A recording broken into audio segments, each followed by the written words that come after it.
Hello everyone, my name is Eric and I want to do a tutorial on how wildcards work and don't work using a Linux terminal. Now I use a MacBook Pro and I first want to apologize. There is construction going on in my building, so you might hear kind of a grumbling sound or grinding sound from the drills directly below my office. Trust me, it is much better through the audio that I'm recording than the actual room I'm in. Alright, so we're going to look here. We have some files. I've named some files 1, 2, and 3, and file 100, 200, 300, just to give them a sample name. The way wildcards work is if we type ls file 00 question mark.txt, what this is going to do is that question mark is actually going to make a list of all the files that match that pattern. So when we type this, you can see the output is going to be file 1, file 2, and file 3. Because that question mark means it's a single character wildcard. So if there's any single character there that would fit the pattern of file 00 some character.txt, it's going to be printed. Likewise, we can put that at the beginning, and it's going to list the 100, 200, and 300 files. And what this is doing is this is the same operation as ls file 001.txt, file 002.txt, file 003.txt, and these will give us the same result because that is exactly what is happening.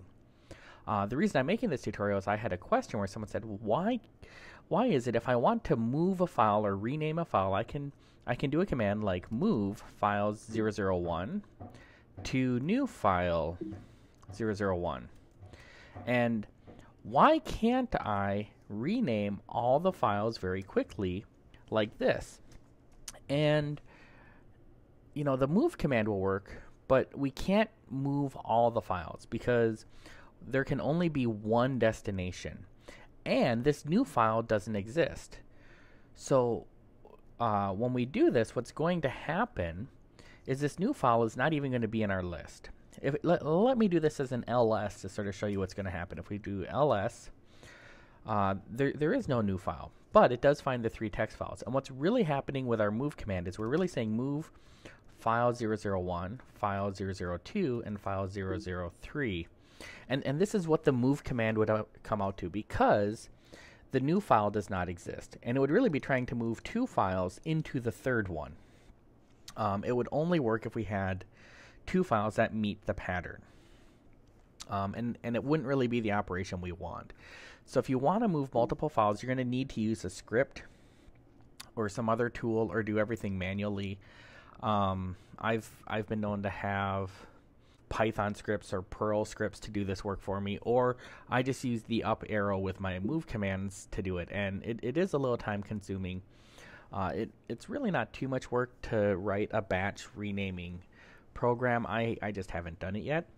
But I do hope this kind of clarifies, you know, when we're using the wildcards, it creates a list of input functions for the ls command.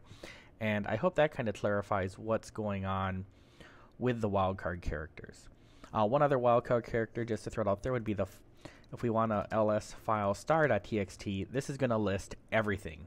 So a star is a wildcard that says, hey, no matter how many characters we have in place of this star, what matches a pattern of file something, maybe nothing.txt. So if I have a file.txt, that will also be captured by the star, but it would not be captured by the question mark, because the question mark means there has to be a character there.